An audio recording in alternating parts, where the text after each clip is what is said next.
The autumn rain drummed against the windows of Adelaide Cottage as Catherine, Princess of Wales, sat curled in her favorite armchair, a steaming cup of tea growing cold in her hands. The children were finally asleep after what felt like the longest evening in recent memory. George had been struggling with his mathematics homework. Charlotte had insisted on reading 3 bedtime stories instead of 1, and little Louis had refused to brush his teeth without his father there to make silly faces in the bathroom mirror. It had been 6 weeks since William left for his extended tour of the Commonwealth realms. What was supposed to be a routine 3-week diplomatic mission had stretched into nearly 2 months due to unexpected political developments in several countries. Kate understood the importance of his work, the weight of duty that rested on his shoulders, but that didn't make the single parenting any easier. She pulled her cardigan tighter around her shoulders and glanced at the grandfather clock in the corner. 9:30. In Australia, it would be early morning, and William would likely be preparing for another day of official engagements. They had spoken briefly that morning via video call, but the connection had been poor, and their conversation felt stilted and rushed. The time difference made spontaneous conversations nearly impossible, and Kate felt the growing distance between them like a physical ache. The house felt too quiet without William's presence. No sound of his footsteps on the stairs, no gentle humming from his study as he worked late into the night, no warm body beside her in bed. Even the children had begun asking when Papa would come home, with increasing frequency and decreasing patience with her explanations. Kate set down her teacup and walked to the window, looking out at the darkened grounds of the estate. The security lights cast long shadows across the manicured lawns, and she could see the silhouettes of the protection officers making their regular rounds. This life of theirs was never truly private, never completely normal, but somehow William's presence made it feel like home rather than just a carefully guarded residence. Her phone buzzed on the side table, and her heart leaped with hope that it might be William calling earlier than expected. Instead, it was a text from her sister Pippa asking how she was holding up. Kate appreciated the concern, but she didn't want to burden anyone with her feelings of loneliness and overwhelming responsibility. Everyone expected the Princess of Wales to be strong, composed, and effortlessly capable at all times. She typed back a brief response about everything being fine, then immediately felt guilty for the white lie. Things weren't fine. She was exhausted from managing 3 children's schedules, their schoolwork, their emotional needs, all while maintaining her own royal duties. Just yesterday, she had attended a charity gala in London, smiling and making small talk while internally counting the minutes until she could return home to the children. The royal calendar continued its relentless pace whether William was present or not. Tomorrow, she had a morning engagement at a children's hospital, followed by a meeting with her Early Childhood Development Foundation team, and then George had football practice while Charlotte had piano lessons. She would need to coordinate with the nannies and protection officers to ensure everything ran smoothly, all while projecting the serene confidence the public expected from her. Kate walked through the house, checking that all the doors were locked and the security system was activated. This nightly routine had become both comforting and melancholy. In their bedroom, William's side of the bed remained perfectly made, his pillow still holding the faint scent of his cologne. She had stopped herself from spraying it with his aftershave, recognizing that such behavior would only make her feel more pathetic. She changed in her nightgown and sat at her dressing table, removing her jewelry and brushing her hair with slow, methodical strokes. In the mirror, she could see the subtle signs of stress that makeup and careful lighting usually concealed. Dark circles under her eyes, a tightness around her mouth, a pallor that spoke of too many sleepless nights and too much worry. The children had been acting out more frequently in their father's absence. George had become clingy and anxious, following her around the house and asking repeatedly when Papa would return. Charlotte had grown defiant, testing boundaries with an intensity that exhausted Kate's patience. Louis, too young to fully understand the situation, simply seemed sad and confused, frequently asking for his father at bedtime. Kate had done her best to maintain their routines, to create stability and normalcy in William's absence, but she could see the strain affecting all of them. Video calls helped, but they weren't the same as physical presence, bedtime stories, and goodnight hugs. The children needed their father, and she needed her husband. Her phone rang, startling her from her melancholy thoughts. The caller ID showed William's number, and she answered quickly, her heart racing with a mixture of relief and longing. "Hello, darling." His voice came through clearly, and she could hear the exhaustion in his tone. "William, how are you?" "You sound tired," she said, settling back against her pillows. "I am tired. This schedule has been relentless, and honestly, I'm struggling more than I expected with being away from you and the children for so long." His admission surprised her. William rarely voiced his emotional struggles so directly. They talked for nearly an hour about everything and nothing. He told her about his meetings with government officials, his visits to schools and hospitals, the cultural performances he had attended. She updated him on the children's activities, shared George's latest drawing of the family, and described Charlotte's elaborate plan to build a fort in the garden. "I miss you all so much it physically hurts," William confessed as their conversation began to wind down. "I know this separation has been hard on you, managing everything alone. I am sorry, Kate. I know that doesn't make it easier, but I need you to know how grateful I am for everything you're doing." "I miss you too," she whispered, fighting back tears. "The house doesn't feel right without you. The children ask about you constantly, and I'm running out of ways to explain why you can't just come home. I know, love. I'm trying to wrap things up here as quickly as possible, but there are still several commitments I can't cancel. The Prime Minister here specifically requested additional meetings, and there's a state dinner I absolutely cannot miss." Kate felt her heart sink. She had been hoping he might have news about coming home early, but it sounded like the tour would continue for at least another week or two. After they hung up, Kate lay in their large bed, feeling smaller and more alone than ever. She tried to focus on positive thoughts, on how proud she was of William's important work, on how this separation would make their reunion even sweeter. But mostly she just felt tired and overwhelmed and desperately lonely. The next morning brought its usual chaos. George spilled orange juice on his school uniform. Charlotte couldn't find her favorite hair ribbon, and Louis refused to eat anything but toast cut into perfect triangles. Kate managed to get the older children to school on time, but only just, and she arrived at the children's hospital feeling frazzled and slightly out of breath. The visit went well, despite her internal state. She read stories to young patients, spoke with their families, and toured the new facilities the hospital had recently opened. The children's laughter and courage reminded her of what truly mattered, and she felt her perspective shift slightly. Her problems were temporary inconveniences compared to what these families faced every day. That afternoon, while Louis napped and the older children were at their activities, Kate sat in William's study, surrounded by his books and photographs. She had been avoiding this room, finding it too painful a reminder of his absence, but today she needed to feel close to him somehow. She noticed his desk calendar was still turned to the page from 6 weeks ago, before he left. His handwriting marked various appointments and reminders, including a note that simply said Kate's birthday planning, with several question marks.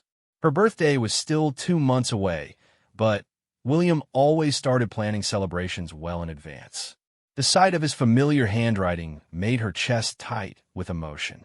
She traced the words with her finger, remembering how he had kissed her goodbye that morning in this very room, promising to be back before she knew it. Neither of them had anticipated how challenging this separation would become. Her phone buzzed with a text from her mother, asking if she and the children would like to come for dinner that weekend. Kate typed back a grateful acceptance. The children would enjoy seeing their grandparents, and she could use the adult conversation and support.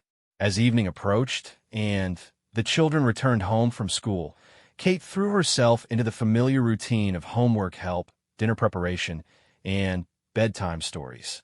George showed her a picture he had drawn of their family, with Papa noticeably absent from the scene. When she asked why, he simply said, "Because he's not here." The simple honesty of his response nearly broke her heart. That night, after the children were finally asleep, Kate poured herself a glass of wine and sat in the garden despite the cool October air. The security lights illuminated the playground William had helped install last summer.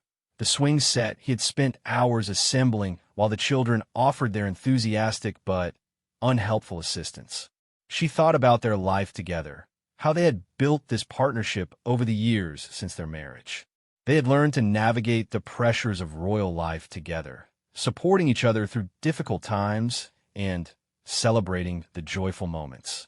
This separation felt like a test of that partnership, and while she knew they would survive it, she also recognized how much she had come to depend on his steady presence.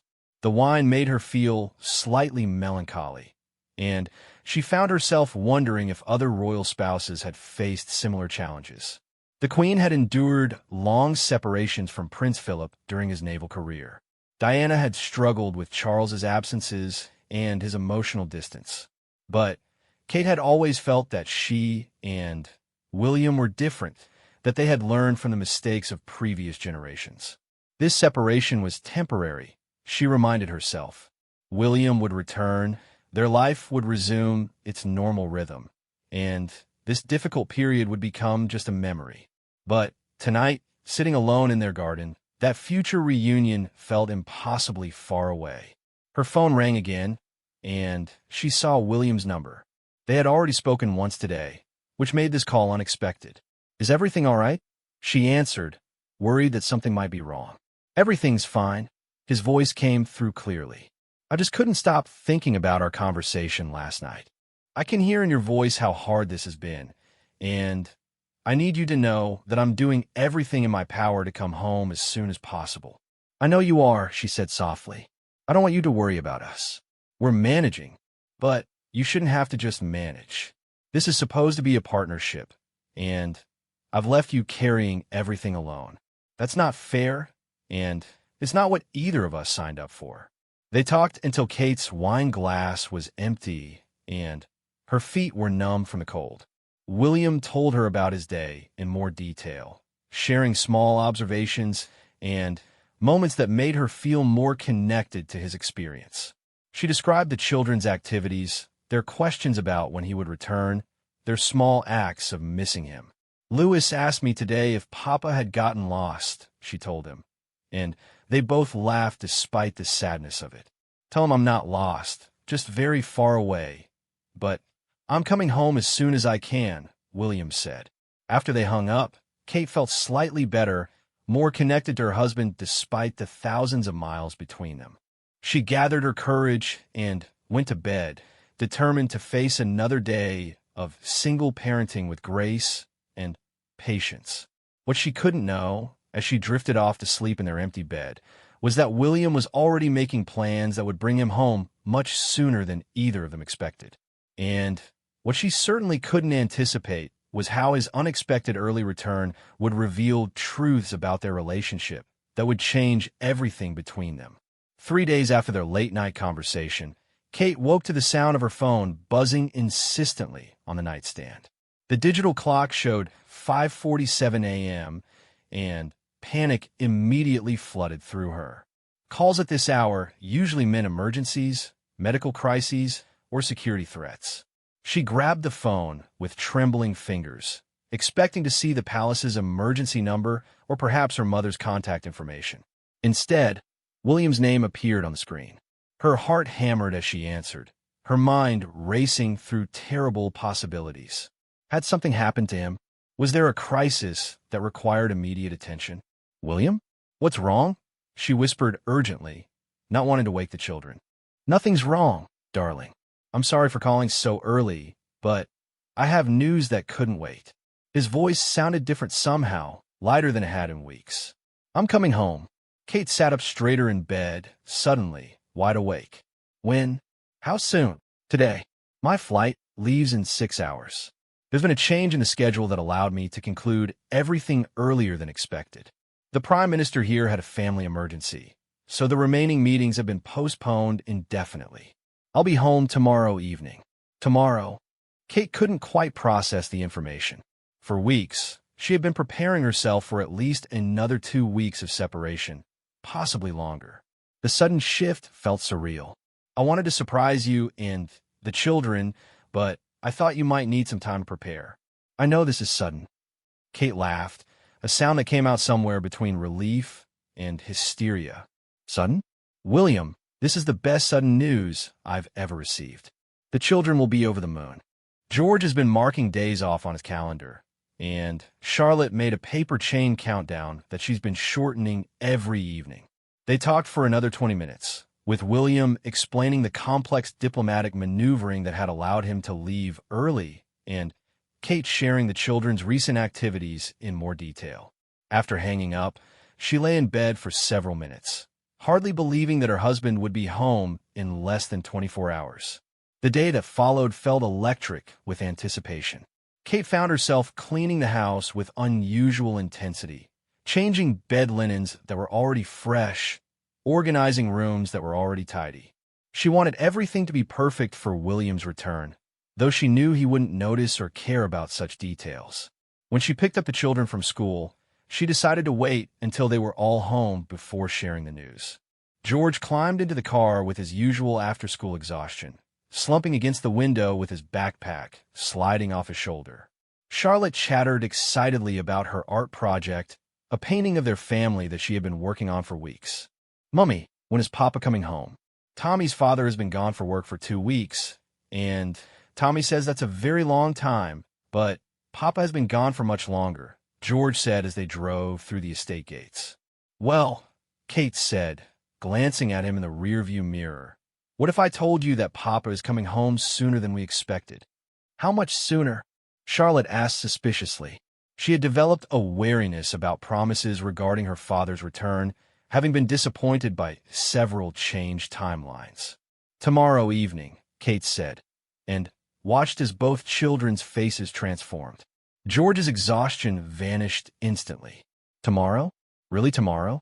Not maybe tomorrow, or hopefully tomorrow. Really tomorrow. Papa called this morning to tell me." His work finished early. The car filled with excited shrieks and questions. Charlotte wanted to know if they could make a welcome home banner. George asked if Papa would be there for his football match on Saturday, and both children began planning elaborate surprises and gifts they could prepare before his arrival. At home, Kate helped them channel their excitement into productive activities. They spent the afternoon creating decorations, baking William's favorite biscuits, and cleaning their rooms. Louis, who was too young to fully understand the timeline, simply absorbed the general excitement and began asking Papa home now every few minutes. That evening, Kate found herself unusually nervous about the reunion. 6 weeks apart was the longest they had been separated since their marriage, and she worried that they might feel like strangers to each other initially. She had grown accustomed to making all the household decisions alone, to having the bed to herself, to the particular rhythm of single parenting. Would they slip back into their partnership easily, or would there be an adjustment period? She also felt self-conscious about her appearance. The stress of the past weeks had taken a toll, and while she had maintained her usual grooming standards for public appearances, she had been more relaxed about her daily routine at home. Tonight, she spent extra time on her hair and makeup, choosing clothes that she knew William particularly liked. The next day dragged endlessly despite Kate's efforts to keep busy. The children were impossible to settle, bouncing between excitement and impatience. George asked approximately every 10 minutes what time Papa's plane would land, and Charlotte changed her mind repeatedly about which drawing to give him first. Kate found herself checking her phone constantly for updates from William's protection team about flight delays or changes. She had learned to never count on any royal travel going exactly according to plan, and she didn't want to disappoint the children if something went wrong at the last minute. At 4 p.m., she received a text from William. "Just landed. Should be home in 2 hours. Can't wait to see you all." The message sent a thrill through her that surprised her with its intensity. She screenshot the text and showed it to the children, who responded with fresh waves of excitement and anticipation. Kate spent the next hour helping them position their welcome home banner in the front hall, arranging the biscuits they had baked on William's favorite plate, and generally trying to contain 3 children who were vibrating with excitement. At 5:30, her phone rang with a call from William's protection officer. "Ma'am, we're about 10 minutes away from the house. The prince wanted me to call ahead to let you know." 10 minutes. Kate's heart began racing as she gathered the children in the front hall. They stood together, George holding one side of the banner while Charlotte held the other, Louis clinging to Kate's hand and asking if Papa was really coming. Kate smoothed down Charlotte's hair and straightened George's shirt, then realized she was fussing unnecessarily. William wouldn't care if their clothes were wrinkled or their hair was messy. He would just be happy to see them. The sound of cars on the gravel drive made them all freeze with anticipation. Kate could hear the familiar routine of the security vehicles arriving, doors closing, brief conversations between protection officers. Then footsteps on the front steps, the sound of the key in the lock, the door opening. William appeared in the doorway, looking tired and slightly overwhelmed by jet lag, but his face broke into an enormous smile when he saw his family waiting for him. The children abandoned their carefully held banner and rushed toward him, all talking at once. He dropped his bags and scooped up Louis first, who had reached him with his shorter legs pumping frantically. Then George attached himself to William's side while Charlotte wrapped her arms around his waist, and they all tried to hug him simultaneously. "I missed you all so much," William said, his voice thick with emotion. "Let me look at you. George, have you grown? Charlotte, your hair is longer. And Louis, you feel heavier." Over the children's heads, his eyes met Kate's, and something passed between them that made her breath catch. Relief, love, gratitude, but also something else she couldn't quite identify. He looked at her as if he was seeing her for the first time in years rather than weeks. "Hello, darling," he said softly, and she walked toward him suddenly, feeling shy despite 15 years of marriage. He shifted Louis to one arm and pulled her close with the other, kissing her forehead and then her lips while the children giggled and made mock disgusted sound around them. "Welcome home," she whispered against his ear, and felt him tighten his arms around her. The next hour was chaos of the best kind. The children showed William every project they had worked on in his absence, every drawing, every school assignment, every small achievement. He admired Charlotte's artwork, helped George with a particularly difficult math problem that Kate had struggled to explain, and read Louis 3 picture books in a row. Kate made tea and arranged the biscuits they had baked, watching William interact with their children and feeling her heart settle for the first time in weeks. This was how their family was supposed to be complete and whole and happy. During dinner, William told them edited versions of his travels, describing the animals he had seen, the children he had met, the interesting foods he had tried. The children hung on every word, asking questions and making connections to their own experiences. "Did you miss us every day, Papa?" Charlotte asked with the directness that only children possess. "Every single day," William said seriously. "Sometimes I missed you so much I thought my heart might break. That's why I worked so hard to finish everything and come home early." After dinner, they had a family movie night, all 4 of them piled onto the large sofa in the sitting room. Louis fell asleep against William's chest within the first 20 minutes, but George and Charlotte stayed awake through the entire film, unwilling to miss a moment of their father's presence.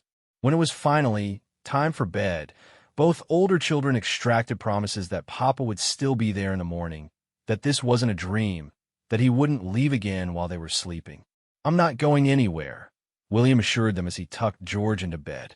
"I'll be here when you wake up, and we'll have breakfast together, and I'll take you to school. Promise?" George asked, his eyes serious. "I promise," William said, kissing his forehead.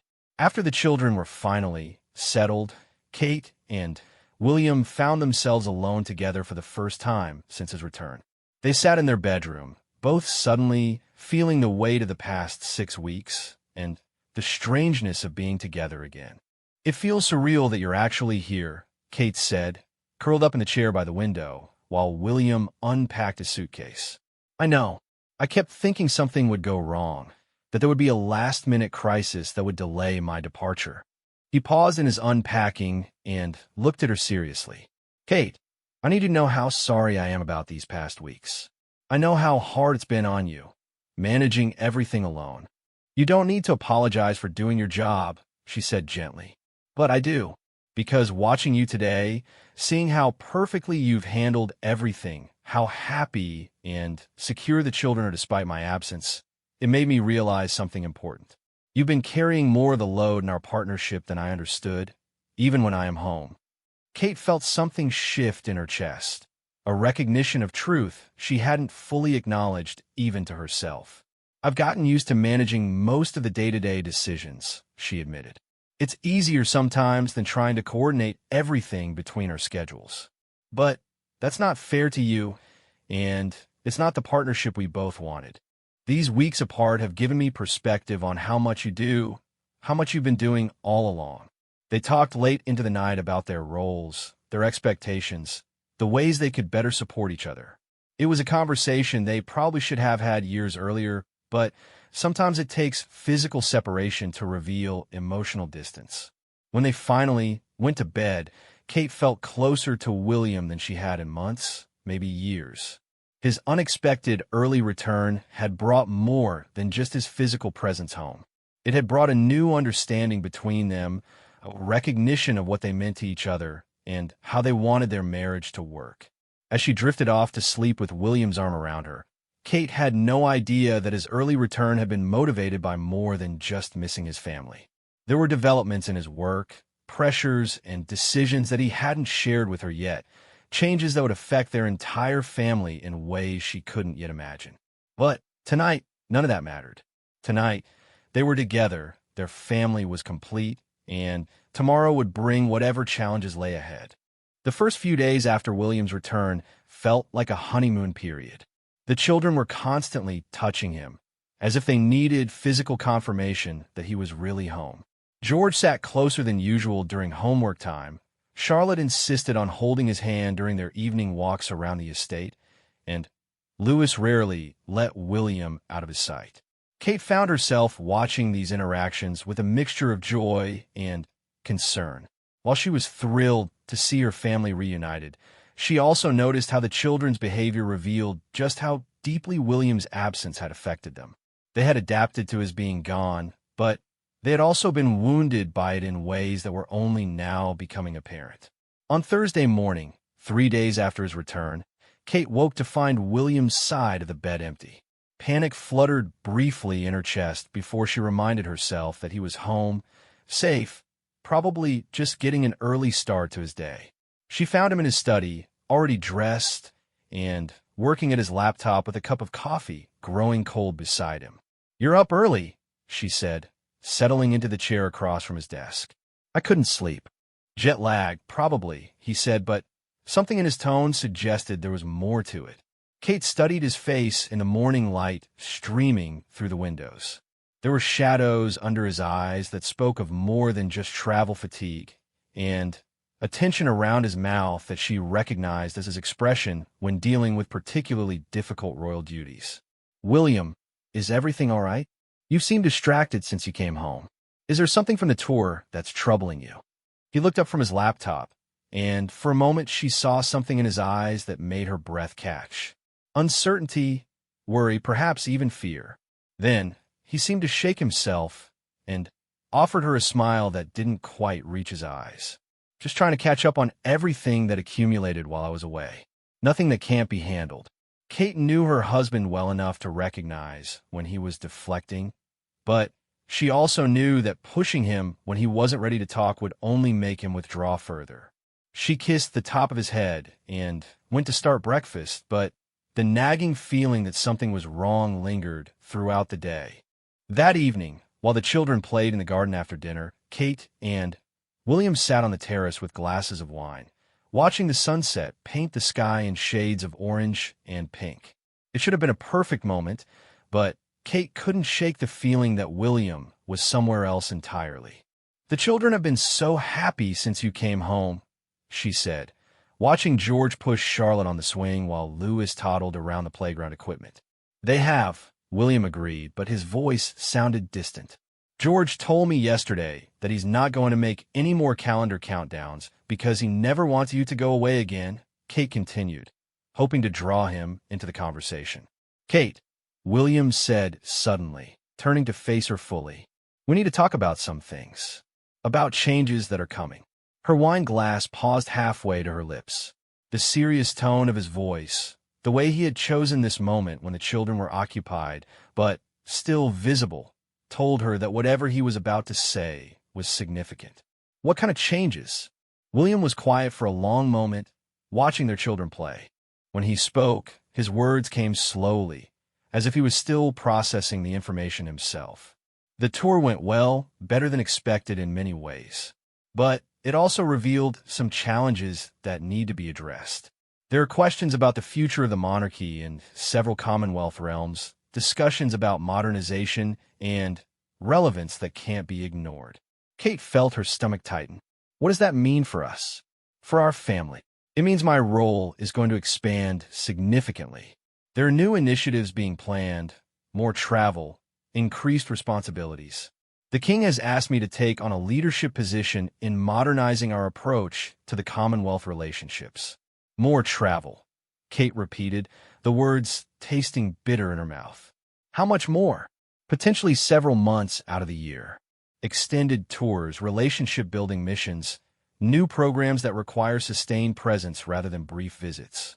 Kate set down her wine glass with a hand that trembled slightly.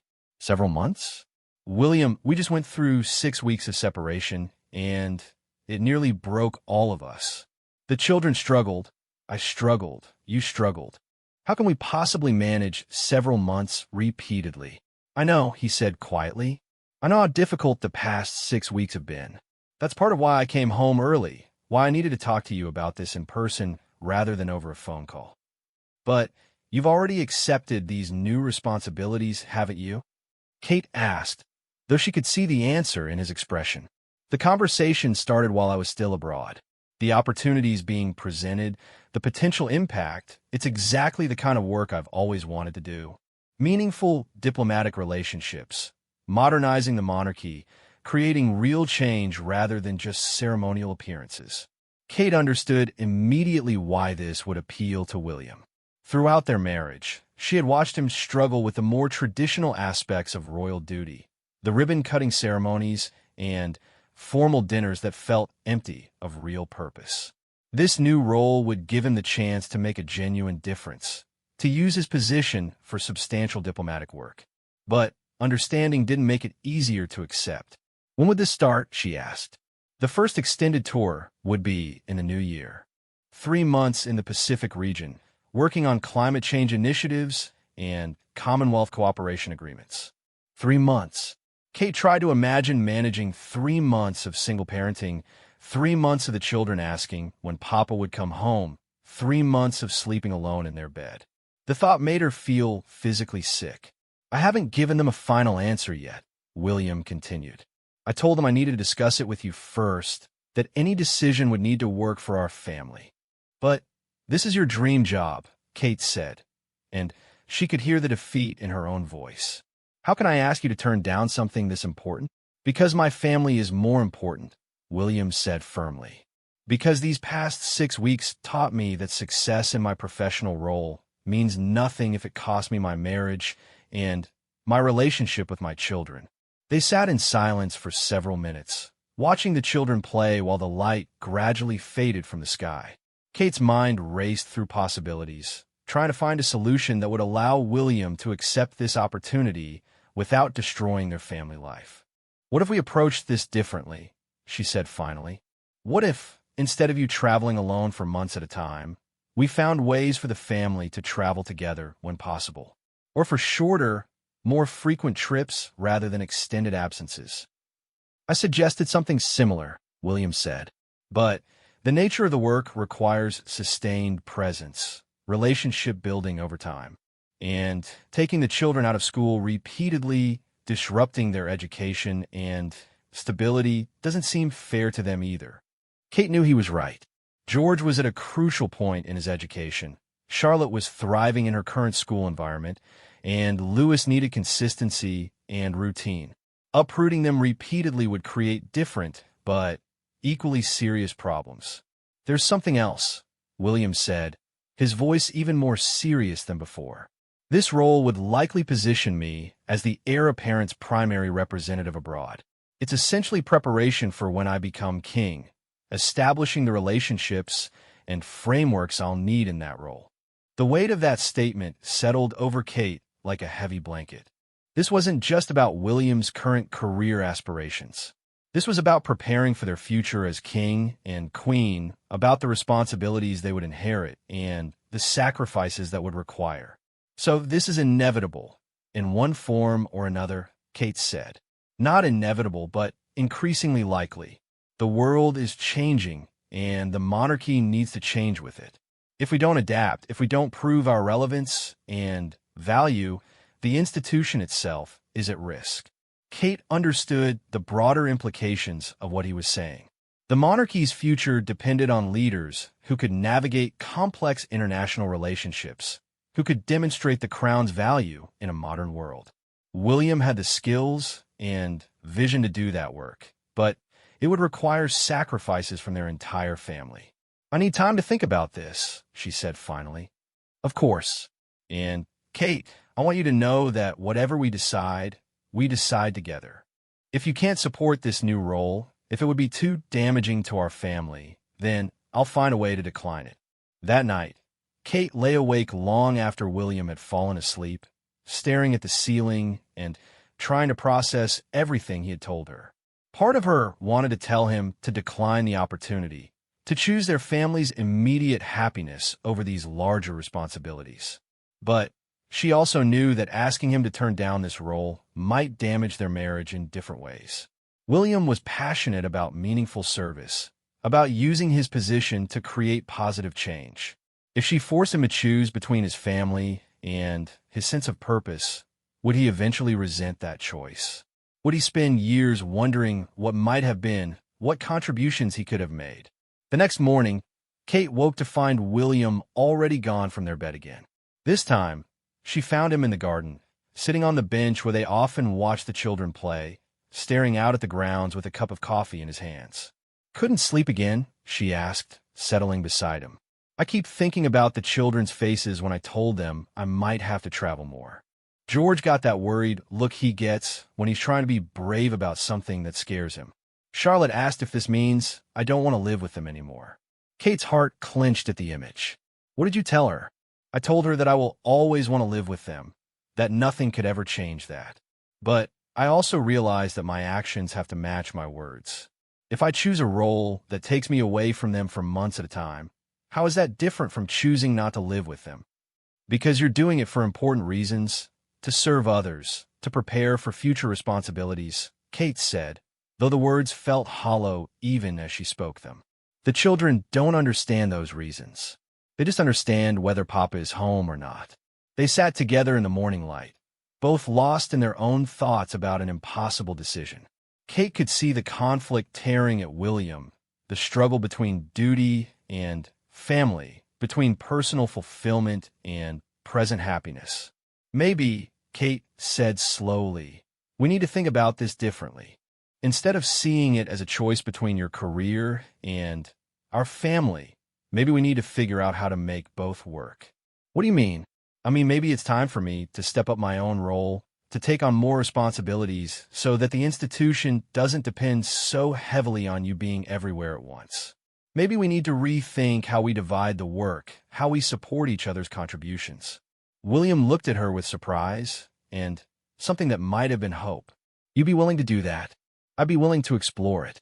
If this new role is really as important as it seems, then maybe the answer isn't for you to turn it down, but for us to find a way to make it sustainable for our family." It was the beginning of a conversation that would reshape their marriage, their roles within the monarchy, and their children's future. But Kate didn't know yet how much change lay ahead of them. or how William's unexpected early return would prove to be just the first in a series of surprises that would test everything they thought they knew about their life together. The conversation about William's expanded role continued over the following weeks, weaving through their daily routines like an undercurrent of change. They discussed possibilities during morning walks around the estate, while the children played in the garden, and in quiet moments after bedtime stories were read and household chaos had settled into peaceful evening calm. Kate found herself researching precedents, looking into how other royal couples had managed similar challenges throughout history. She studied the partnerships of previous generations, the compromises and adaptations that had allowed the monarchy to evolve while maintaining family stability. What she discovered was that every generation had faced similar crossroads, moments when duty and personal happiness seemed irreconcilable. 2 weeks after William's return, they had their first formal meeting with palace advisors to discuss the Commonwealth role in detail. Kate sat beside William in the ornate conference room, listening to charts and timelines and diplomatic strategies that would reshape their lives. The scope of the opportunity was even larger than William had initially described. It wasn't just about travel and relationship building. It was about fundamentally reimagining the monarchy's role in the modern world. "Your Royal Highnesses," the private secretary said, adjusting his glasses as he reviewed his notes, "the king has emphasized that this decision must work for your family. However, the window for accepting this role is limited.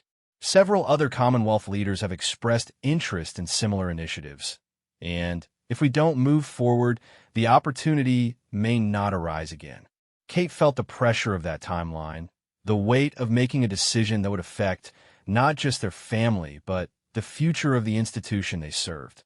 After the meeting, she and William walked through the palace gardens in contemplative silence. "What are you thinking?"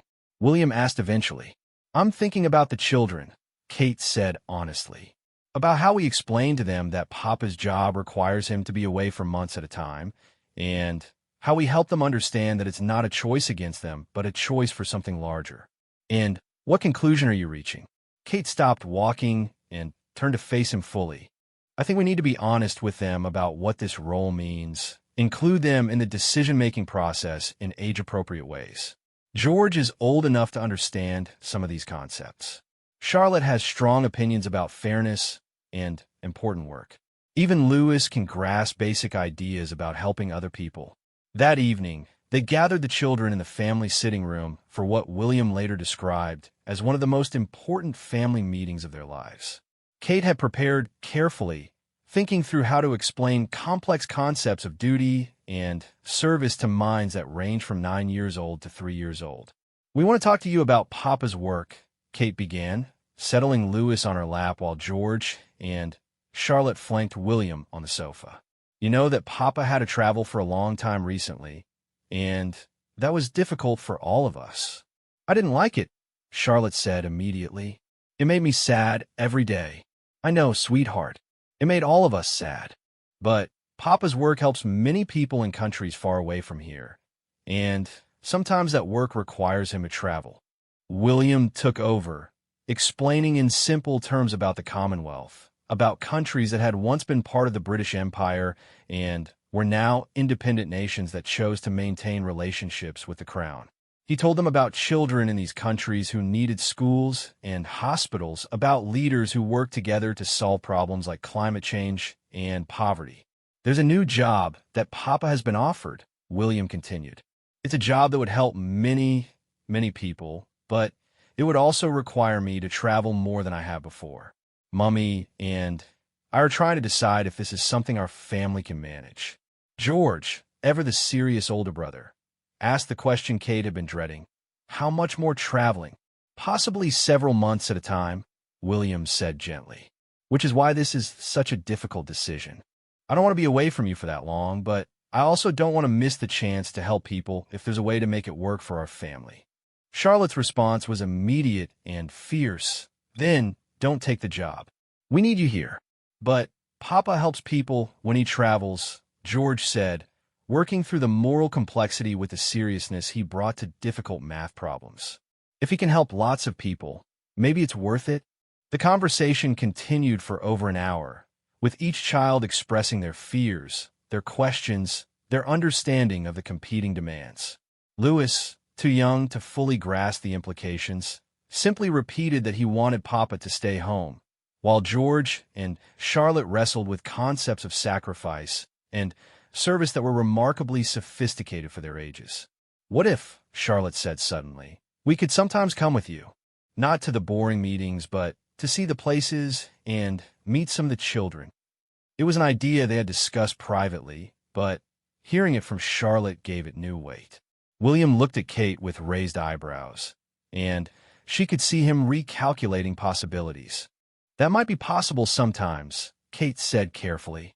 "It would depend on the specific trips and what would work with your school schedules." "Could we help with the work?" George asked. "Not the important grown-up parts, but maybe visit schools or play with children in other countries." "You could," William said, and Kate could see the excitement growing in his expression. There are many parts of this work that families could do together. The meeting ended with no final decisions, but with all of them feeling more hopeful about finding solutions. After the children were in bed, Kate and William returned to the sitting room to continue planning. "They're more resilient than I gave them credit for," Kate admitted, "and more understanding of the bigger picture." Charlotte's suggestion about family travel could actually work for some of the longer assignments, William said. School holidays could be timed with certain trips, and there are many Commonwealth countries where educational opportunities for the children would be incredible. Over the next week, they worked with palace schedulers and education coordinators to map out a potential approach that would minimize family separation while maximizing the effectiveness of William's new role. It would require creativity, flexibility, and careful coordination, but it began to seem genuinely possible. The breakthrough came during a conversation with Kate's mother, who was visiting for tea while the children were at school. "You know," Carol said, watching Kate pace around the sitting room as she explained their dilemma, "your father and I faced similar decisions when you girls were young. Not on this scale, of course, but times when his business required travel that would benefit the family long-term, but disrupt our daily life short-term." "How did you decide?" Kate asked. "We decided that we were a team, and teams adapt their strategy based on what the situation requires. Sometimes it meant your father traveled more. Sometimes it meant I took on different responsibilities. Sometimes it meant we all made sacrifices for a larger goal." It was a simple observation, but it crystallized something Kate had been struggling to articulate. Their marriage had always been a partnership, but perhaps it was time to reimagine what that partnership looked like as their responsibilities evolved. That evening, Kate made a proposal that surprised even herself.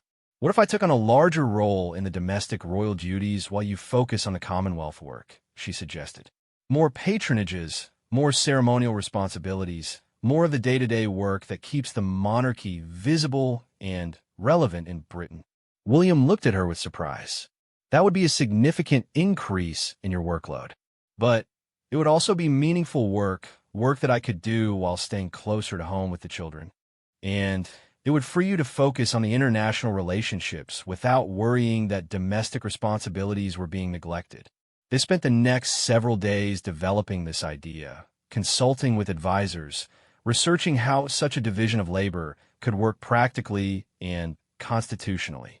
What emerged was a partnership model that would make them both more effective in their individual strengths while supporting their shared commitment to family. The formal decision came 3 weeks after William's unexpected return home. They accepted the Commonwealth role, but with modifications that would allow for family travel when appropriate, shorter trips when possible, and a clear understanding that Kate's expanded domestic role would ensure continuity of service. The children received the news with mixed emotions, but also with pride in their father's important work and excitement about the possibility of traveling to new countries. George asked if he could keep a journal of their adventures. Charlotte wanted to know if she could learn languages of the countries they would visit, and Louis simply wanted reassurance that they would always come home. 6 months later, Kate reflected on how William's unexpected early return had catalyzed changes she couldn't have imagined. It hadn't just brought him home from a long trip. It had forced them to examine their partnership, their individual roles, and their shared vision for their family's future. The first Commonwealth tour under the new arrangement was scheduled to begin in the spring. It would last 6 weeks, with Kate and the children joining William for the final 2 weeks during the Easter school holidays. It wasn't perfect, but it was sustainable, and it honored both their family commitments and their service obligations. Standing in their garden on a crisp autumn evening, watching William help George with football practice while Charlotte read a book to Louis on the swing, Kate marveled at how much had changed since that lonely night weeks ago when she had sat in this same spot, wondering when her husband would come home. William's unexpected return had revealed not just how much they needed each other, but how much they were capable of adapting and growing together. The challenges ahead would be significant, but they would face them as a true partnership, each supporting the other's strengths and compensating for the necessary absences. "Are you happy with the decision?" William asked later that evening as they prepared for bed. "I'm happy that we made it together," Kate replied. "I'm happy that we found a way to honor both our family and our duty. And I'm happy that the children will grow up understanding that service sometimes requires sacrifice, but it doesn't require giving up what matters most." "What matters most?" William asked, though he knew the answer. "This," Kate said, gesturing to encompass their bedroom, their home, their life together. "Us. All of us, supporting each other through whatever comes next." William's unexpected return had indeed revealed everything about their relationship, but not in the way Kate had initially feared. It had revealed their resilience, their capacity for adaptation, and their unshakable commitment to facing life's challenges together. His early homecoming had been the catalyst for conversations that strengthened their marriage rather than straining it, and decisions that would define their future as a family committed to service without sacrificing their love for each other. As they settled into sleep that night, Kate's last thought was of gratitude for the crisis that had forced them to examine their life so closely, and for the partnership that had emerged stronger from that scrutiny. Tomorrow would bring new challenges, but they would meet them together, as they always had and always would.